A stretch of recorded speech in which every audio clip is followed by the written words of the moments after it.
Sa 84,287 nursing graduates nga nikuha sa duha ka adlaw nga nursing licensure examination ni atong Disyembre tuig 2010, 29,711 lamang sila nga nakapasar sumala sa Professional Regulation Commission kun PRC Board of Nursing.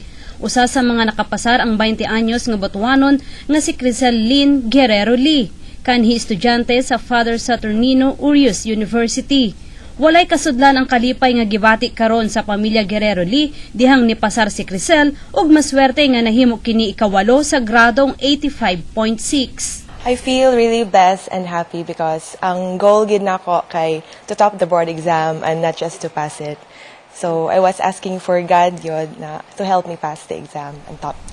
Buot ni Crisel nga magpahulay sa una pa manarbaho. Admitado man siya nga buot niyang manarbaho gawa sa nasod apan piliun una niya nga magsilbi sa Pilipinas. I think kinahanglan gid sa akong experience there sa Philippines before going to other country kay para di pud ma-culture shock.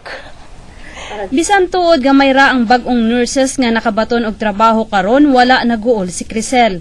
Tambag niya sa mga estudyante nga nikuha sa kursong nursing magkugi sa pagtuon aron mulampos.